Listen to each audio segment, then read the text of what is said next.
Okay, System Devices 1, Lecture 2, Data Types.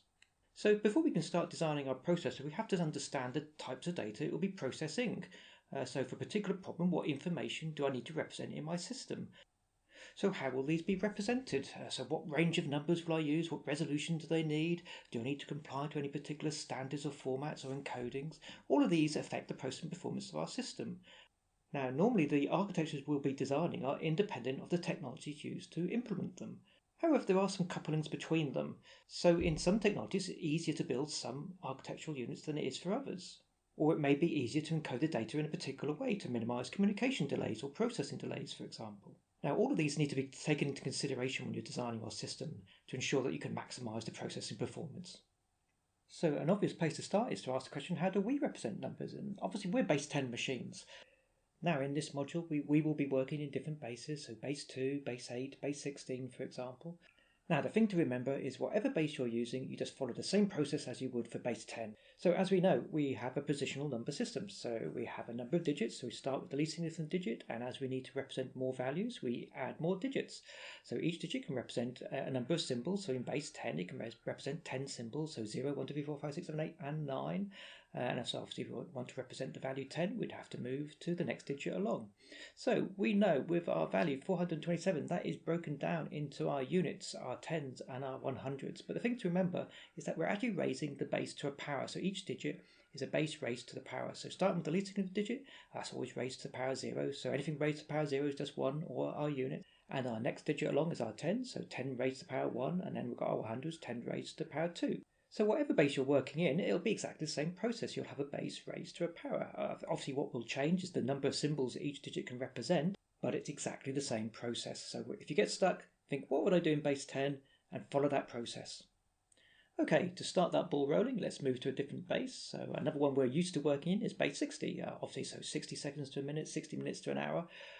This number base was given us by the Babylonians, and these are the symbols they used to represent those values. Well, it's not quite base 60, if I'm being honest, because they don't have the symbol for the value 0. So they don't have 60 symbols, which they would need to work in base 60. 0 to 59, they've got 1 to 59, but we'll gloss over that one for the moment. So to represent each of their symbols, they broke those down into two fundamental building blocks. So I see a palm tree and a fish. So from an ink block point of view, I'm sure that says something about my psyche, but we'll gloss over that one quickly. Combining these together, we can make all the symbols we need to represent the different values. So a shoal of 3 fish is the value 30, or 3 palm trees standing in a row is the value 3. So if we wanted to convert our value 427 into base 60, what would we do? Well, again, we would break that number down into powers of its base. So now we're working in base 60. We have our units again, so 60 raised to the 0, 60 to the 1, and 60 squared. So the least significant digit, again, represents our units. So how many 1s I've got. The next digit along is how many 60s, and the next digit is how many 3,600s I've got. So when you're converting the value of 427 base 10 into base 60, you start off by going, how many 3,600 do I have in it? Well, that's obviously none. How many 60s do I have in 427? Well, I've got 7, so 7 60s is 420, and that leaves me 7 units left over. So 77 base 60 represents exactly the same value as 427 base 10. So representing that in Babylonian symbols, we have a small forest of palm trees. So here, this symbol here represents the value 7. So we can represent our numerical values in any base, and just to show that one, again, we could work in base 40 if we so desired. So I've represented here the symbols for base 40 using decimal values, obviously. So obviously the 1, 0 there is decimal 10. So we need a symbol to represent 10. For example, the fish in the Babylonian symbols, rather than having 2 digits. But again, if you wanted to convert 427 into base 40, you follow the same process. So you go, how many 40 squares have I got in there? Well, no, I've got no 1,600s in my number. How many 40s have I got? Well, that's an easy one. So I've got 10, so obviously 10 4s are 400. And what's left over? 27. So I've got 10 40s and 27 units. So these need to be represented as individual symbols. So again, I've sort of shown that as decimal values there. But so what you tend to find when we're working in different bases, the symbols 0 to 9, we stick with the same, but symbols greater than 9, so our 10, 11, 12, what it may be, we tend to represent those using the alphabet. So A is 10, B is 11, C is 12, etc. So if you follow that logic, the symbol for 27 will be R, and the symbol for 10 will be A. So AR base 40 is the same as 427 base 10.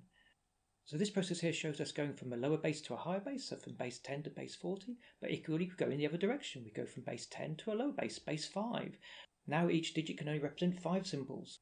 The value is 0, 1, 2, 3, or 4. So again, breaking that number down, we have a number of digits raised to the power of the base, so 5 to the 0, 5 to the 1, 5 to the squared, and 5 cubed. And going through that process, you'll see it's exactly the same. So how many 5 cubes have I got in 427, or how many 125? So I've got 3 of them. How many 5 squareds have I got? How many 25s? I've got 2. How many 5s have got? None. How many units got left over is 2. So the value 3202 base 5 is the same as 427 base 10. So the key thing to note here is that moving to a higher base means that I need less digits to represent each value, because each digit has more symbols. And moving to a lower base means that I need more digits to represent a particular value, because each digit represents less symbols. So you can see here, obviously going from base 10 to base 40, I go from 3 digits down to 2. And going from base 10 to base 5, I now need 4 digits to represent the value 427, as each digit can represent less values. Okay, a quick quiz to test if you understood what was going on there. Have a go at these ones here. So you may want to pause the video and do these ones. The answers will be on the module webpage. Okay, so we've seen that we can represent our numbers using different bases. So this raises the question, what number base should we use in our computer? So to kind of talk through that one, I've kind of drawn out some graphical representations of different number bases. So think each one of these graphs as being a digit in a different base. So if we were working in base 40, each digit could represent 40 states, so 0 to 39, so it's got 40 steps on our ladder. Base 20, obviously 0 to 19, and obviously base 10, 0 to 9.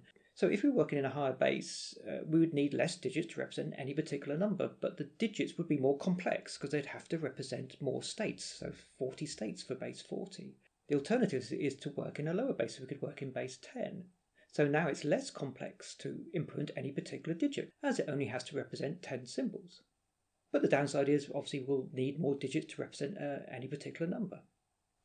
As you probably guessed, it all depends on the technology you're using to implement your systems. So for some technologies, it's more efficient in terms of processing time and storage to work in a particular base. As mentioned previously, we're in the 4th generation of computers, so our VLSI chips, our very large scale integration, ICs, and they're built upon transistors. So here's some die shots of our silicon chips, and obviously these are made up of individual transistors, so this is a graphical representation of our transistor, and they're made up of semiconductors. So you've got different regions, so N, P and N there, and these are made out of silicon, and with some careful manipulation of their crystal structures, we can add and remove electrons to change their properties to create a voltage controlled switch. And that's what we're showing here. So what we've got is our transistor, and it's made up of 3 regions. So we've got an NP and an N region. So in the N region, we have some spare electrons. In the P region, we have a deficit of some electrons. And we've got another N region here. Now, what this implements is a switch, and the switch terminals are called the source and the drain. So there are 2 terminals of our switch, and controlling the switch, we have the gate signal. This is represented electronically as a symbol here. So again, we've got a drain, a source, and our gate. So when we put a positive voltage on the gate, the drain and source connected, the switch is closed, and when we put 0 volts on the gate, the drain and source are disconnected, the switch is open. So if our technology has 2 stable states, what base should we use? Well, obviously it's base 2. So in base 2, we have 2 symbols, a 0 and a 1, so we could map the 0 to when the switch is off, and we could map the 1 to when the switch is on. Now in this module, we're not going to look too deeply into how these transistors are implemented, because that's a module in its own right. But there's a very nice video here which talks you through how these silicon transistors work, so do have a look at that one. A small reference to drug use, but we'll gloss over that one, we'll ignore that. Okay. So we're using transistors. Transistors have 2 stable states, so we're using base 2 to represent our numbers. How do we now process those numbers? And fortunately, there's a branch of mathematics that already exists that deals with base 2 representations, and that's Boolean Algebra. So we can use Boolean Algebra to process our binary numbers. One small problem to overcome, obviously in Boolean Algebra we deal with trues and falses, and obviously in numerical values we deal with 0s and 1s, but we can map a 0 to a false and a 1 to a true. But do remember, trues and falses and 1s and 0s are different data types. Obviously trues and falses are Boolean representations, and 1s and 0s are numerical representations. So you should already be familiar with these logical functions. So we have a buffer, an AND gate, an OR gate, an exclusive OR gate, and their inverted forms, an inverter, an AND gate, an OR gate, an exclusive NOR gate. Each logical function is defined by its truth table. So you can see here we have a table defining the relationship between its inputs and its outputs, so A and B, and the output Z, so A and B and the output Z. You may not be familiar with the electrical symbols, so this is the electrical symbol, the schematic symbol for an AND gate, OR gate, exclusive NOR, and obviously the inverted form just has a little circle on the front to show that it's inverted. Okay, we're using a base 2 representation, we're using Boolean Algebra to process those numbers, but how do we actually represent the ones and zeros in the real world? So here we have a picture describing the voltage levels used to define input voltages and output voltage for a particular logic standard, so TTL, so transistor logic. So we can see here that the voltages range from 0 volts up to 5 volts. So if the transistors in our logic gates output a voltage that is between plus 5 volts and 2.7 volts, it is considered to be a logical 1. And if they output a voltage between 0 volts and 0.4 of a volt, that is considered to be a logical 0. Those signals will travel down wires to other logic gates and be received on their inputs. And you will notice that the input voltage range is slightly larger than the output voltage range, and that gives us quite a bit of noise immunity, which increases the reliability of our systems. So as that voltage is travelling down a wire to the input of another logic gate, it may pick up some electrical interference. It may cause the signal to drop a little bit. So it may leave the output of this OR gate at 2.7 volts, which is a valid logical 1 signal, but lose some of that voltage due to resistance, capacitance, inductance, some electrical characteristics of the wire, and be received at 2 volts. So it's lost some voltage. But because the input voltage range for an input is slightly wider, that's perfectly fine. The signal is still interpreted as a logical 1. Obviously, if it receives so much interference it drags it down to, say, 1.5 volts, then it enters an indeterminate region, and the manufacturers do not guarantee how it will be interpreted by the logic gate. So looking at this, you may argue, well, why don't I use base 6? So I could use 0 volts to represent 0, 1 volts to represent 1, 2, 3, 4, 5 volts to represent the value 5. So I'd have 6 symbols of base 6. Well, the trouble is you're starting to push these regions ever closer and closer together. So it only takes a little bit of electrical noise to shift your signal. So it only takes a little bit of electrical noise to corrupt your signal, shifting it from one voltage band to the other. So if you were using base 6 and the output was transmitting 4 volts, it'll travel down the wire, maybe it'll pick up a little bit of interference and there's enough noise to push it into the 5 volt region, so it'll be misinterpreted as the wrong value.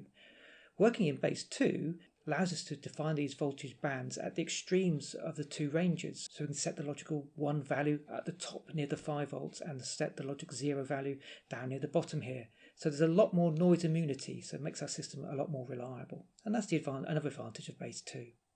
So we'll be using voltages to represent our 1s and 0s, those truths and falses that we processed by our logic gates. But how do we actually now implement the logical functions that will process our binary numbers? So how do we implement the AND gates, the OR gates, and the exclusive OR gates? Well, to explain those ones, I like ladder logic, and ladder logic is based upon switches. So what we've got here is a relay. Again, it's another type of voltage control switch. So we saw previously we could have a voltage control switch made out of silicon, our transistor, but equally you can make it out of a magnet, a relay. So this is a relay here. So what you have is a coil of wire, put a voltage across it, it'll turn it into an electromagnet, which will cause the switch head to be pulled down into a on position. When the magnet is de-energized, obviously the magnetic force is lost and the spring here will pull the switch up into the off position. And you can see that in this animation here.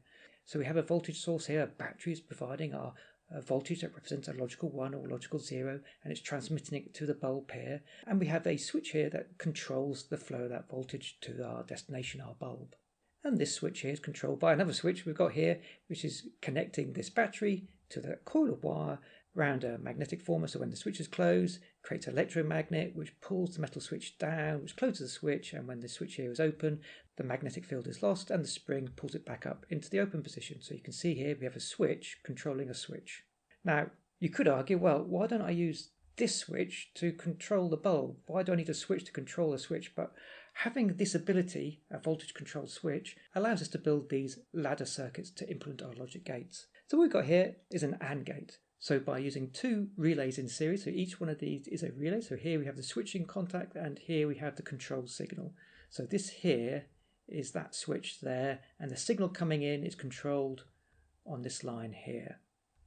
So with those two relays in series, you can see if there's no signals controlling the coil, so if both coils are de-energized, both switches will be open. So the signal coming in from our reference voltage source can't get to the output, so the output will be 0.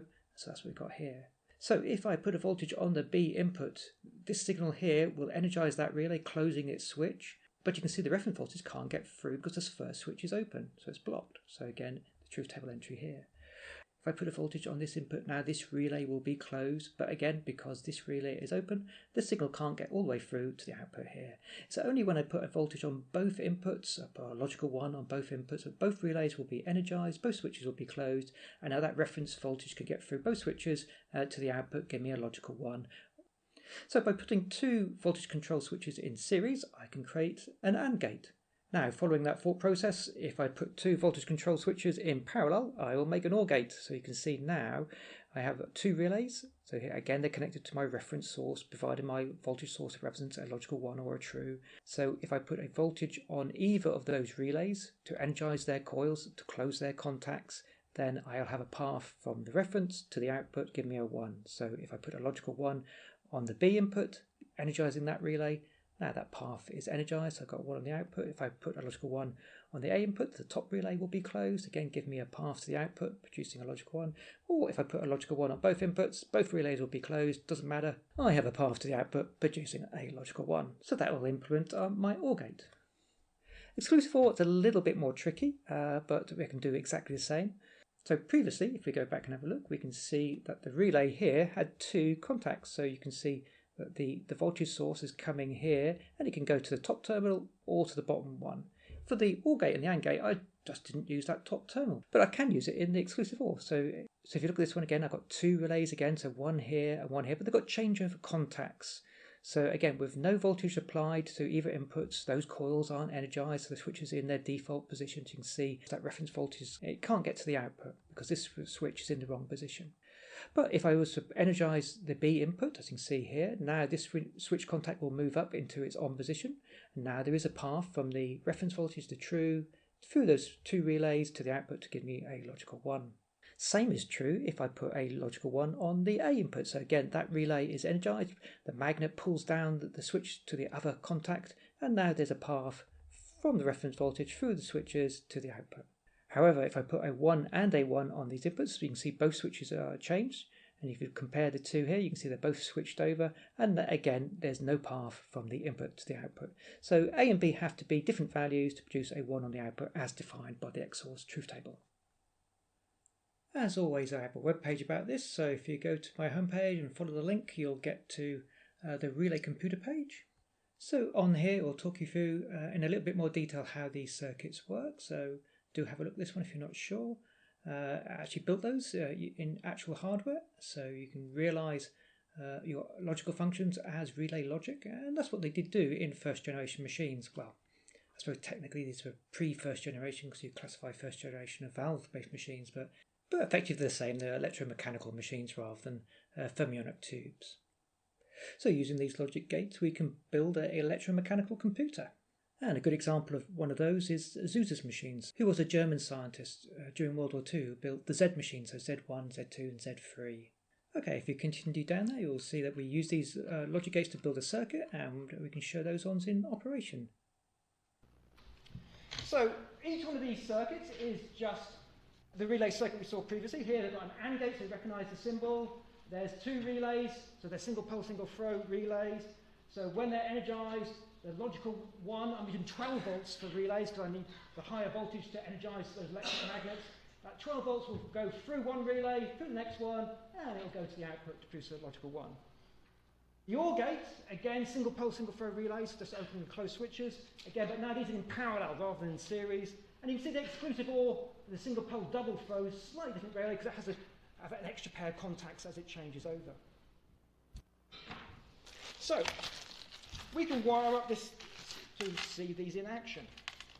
So what I have this end here, they've just got my switches. So I can input logical 1s and logical 0s. LED on, logical 1, LED off, logical 0. So I can connect those signals to, let's say, an AND gate. So you can see this is the electrical wiring going on. So sending the signal down the wires, the voltage state. So 12 volts will be a logical 1, 0 volts will be a logical 0. So if I put this one into a logical 1 state, you can see it's received there, but I've got nothing on the output. It's not till I have 1 and a 1 that now I have a 1 on the output. So 1 and a 1, both relays closed, 12 volts there can travel through the relays and to that output there. So I've got both ones. For an OR gate, if I go to this one here, again, same relays, but now they're in parallel. Again, if I can't see quite a shot, but you can see if 1 is on, I get 1 on the output. Or if there's 2 1s, I get 1 on the output. Just the 2 relays acting in parallel. Exclusive OR, again, as I said, they have to be different. So 0 and a 0, I get a 0. But if I have 1 1, I get a 1 on the output. But if I have 2 1s, I get a 0 on the output. I can use the laws of Boolean Algebra to convert that exclusive OR gate into an inverter. How do I do that?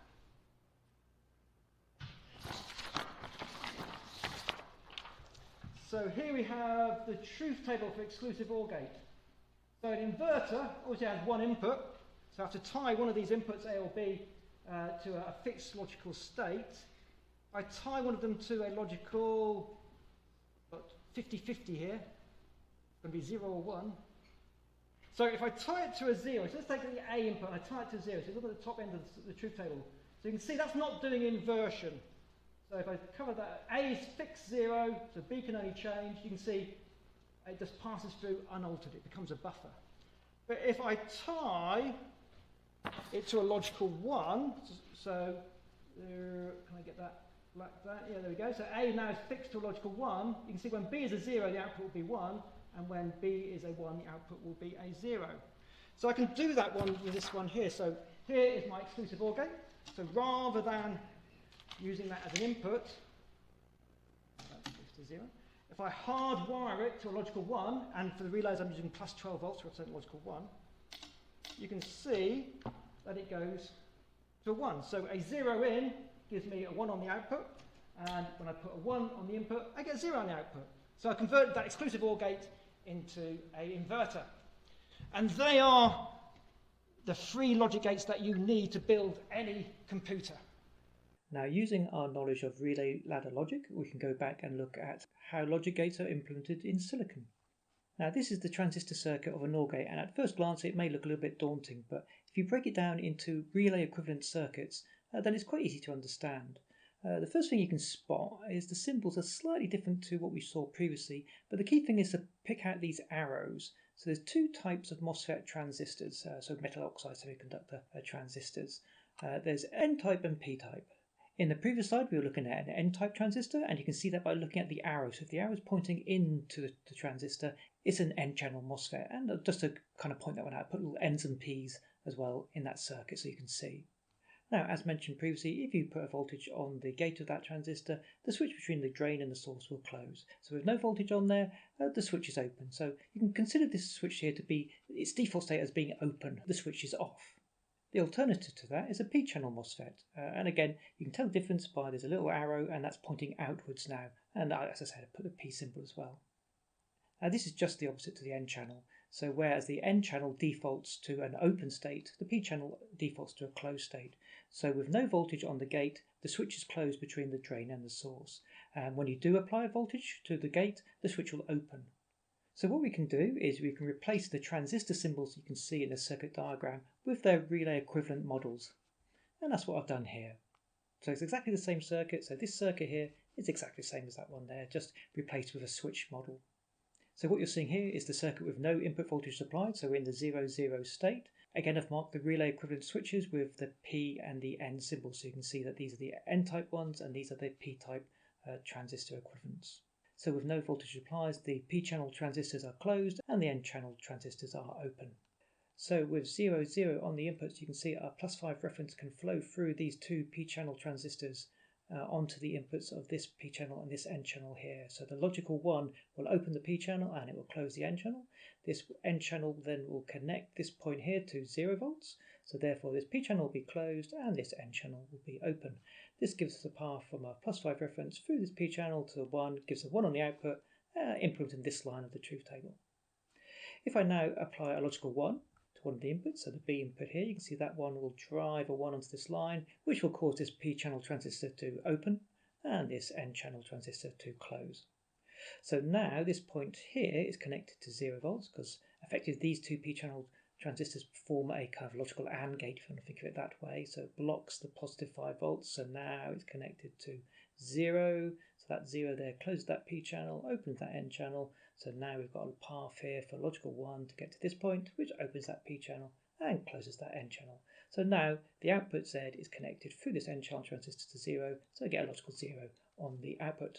So this line here. And if you look at the circuit, if you apply any logical 1s, one of these transistors here will open, blocking the path to a logical 1, and one of these N-channel transistors here will close, setting this one to a logical 0. So for the next two lines here, we'll again produce a 0 on the output, implementing our NOR gates truth table. So the important point here is just to show that by using simple voltage control switches, we can build our basic logic gates, either using our relay ladder logic equivalent circuits or these semiconductor implementations. Now, one of the key pieces of software we'll be using in this module is the Xilinx IRC tools. Now, these allow you to draw the schematics we'll be implementing in our design, so the AND gates, OR gates, exclusive OR gates, whatever it may be, and simulate them as a waveform diagram. Now, this is something you may not be familiar with. So now you may be more familiar with the truth table type representation here. So you can see for an AND gate, you've got the truth table describing its input to output relationship, but you can also show that graphically. And this is what this waveform diagram here is showing you. So along the top here, we've got our inputs A and B. So you can see these are represented as these green lines. So in the lower state, so in these lower levels, they represent 0. So you can see it's got 0, 0, and then rises to a higher state. That's representing a logical 1. So you can see A and B has changed from 0, 0, 0, 1, 1, 0, and 1, 1, and just repeating that input state going through. Now in the simulation, all these logic gates share the same inputs. So if we take our AND gate, for example, it will be processing those signals A and B, and its output is displayed in the waveform diagram here. So you can see for the AND gate, it'll only produce a logical 1 when you have a 1 and a 1 on the inputs. And if you trace along this line, you can see for 0, 0, it's a 0, 0, 1, it's a 0, 1, 0, it's 0, and when we get to a 1 and a 1, the output here goes to a 1. And for each logic gate, we have an output displayed on this waveform diagram. Now, if you'd like to try those IRC tools, I've written a project to allow you to test out your logic skills. So if you go to the web page and download logic.zip and open that with an IRC and run the simulation and simulate them to confirm their outputs. Now, I'd highly recommend that you do this because you'll be looking at these waveform diagrams quite a lot, and it is one of the main ways of debugging your hardware and your software running in your system. So if you Google IRC Webpack, it'll take you to this web page and you can download it from this link here. You will have to register with Xilinx, but it's a free account, and once you have an account you can download this software. I would recommend it if you have a home machine with some space on it. The download file's around about 6-7 gig. Unfortunately it's about 60 gig to install. Available under Windows 10 and Linux. I'm currently running Mint 18.3 and it works fine on that one. So download the project file logic.zip from the web page, uncompress it and then start IRC. Once you've started IRC, you can open the project by going File, Open Project, and click on the XIRC file. So in this project you have different tabs here. So you can go to the Design tab, you can see I've got a logic schematic, and if you double click on that one, it will open up the schematic. So as previously mentioned, we have all our logic gates here connected to the A and B inputs. We can now simulate those by highlighting the testbench file, the file that defines what input stimulus will be applying to the A and B inputs, and double click on Simulate. This will launch iSim, as you can see here. Normally you're zoomed in right at the end of the simulation trace. So to see those green squiggles, click the Zoom to Fit button and you start to see the outputs that we're interested in. Click on the waveform to move the cursor to a new position and it'll update the values you see here. So you see at the moment A and B are both 0, and we can see that our output for our AND gate is indeed 0. Moving it along, we'll now go to 0, 1, and it's still 0, 1, 0, 1, 0, and it was still 0, and it's not till we get to a 1 and a 1 that we get our 1 on the output there. And as you can see, all the other outputs are updating in parallel as you would expect. So do have a look at IRC, it's a good way to start to understand the functionality of these logic gates. And as we go through these lecture sets, I will be releasing other IRC projects to illustrate different hardware and software systems. Okay, just to finish off, look at some key skills. So just to make sure you're happy converting between base 2 and base 10, because we'll be using base 2 or binary quite a lot. So the first task is how do you convert 99 base 10 into base 2? There are different ways of doing it. I tend to use the repeated subtraction way, but there's also a division way, whatever works for you.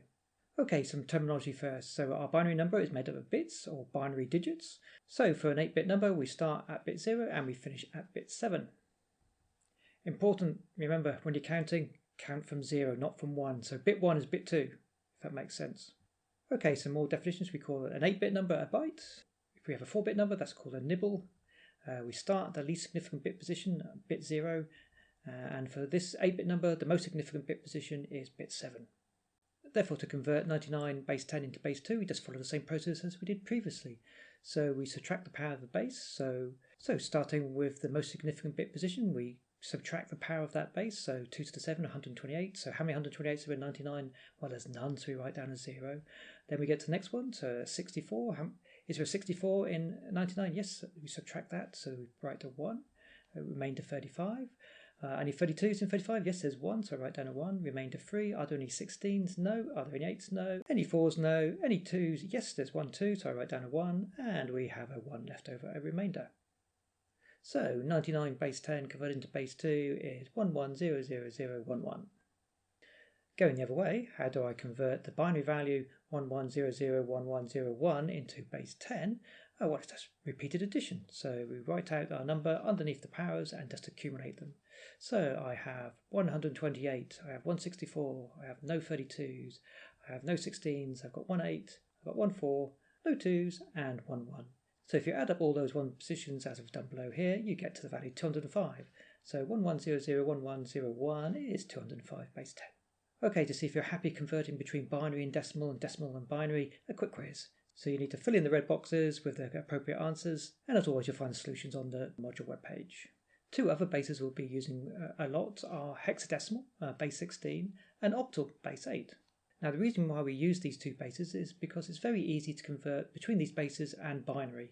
Now it does depend what you're doing, whether you use octal or hexadecimal, but one of the key advantages, obviously moving from base 2 to base 8 or base 2 to base 16, is moving to that higher base means that you need less digits to represent any particular value, as it only takes relatively short binary numbers to become confusing.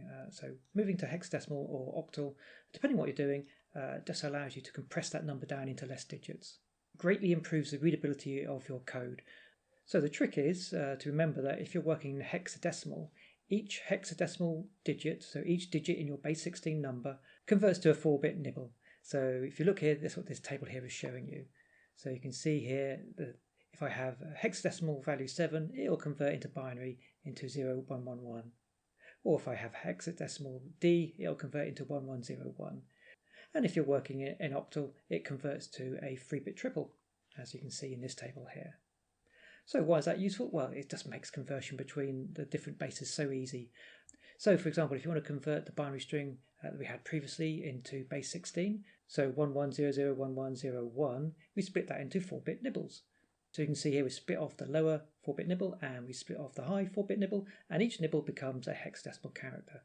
So you split those off, so you know that 1101 is the value D, or 13. So you can see back at this table here, the value 13D.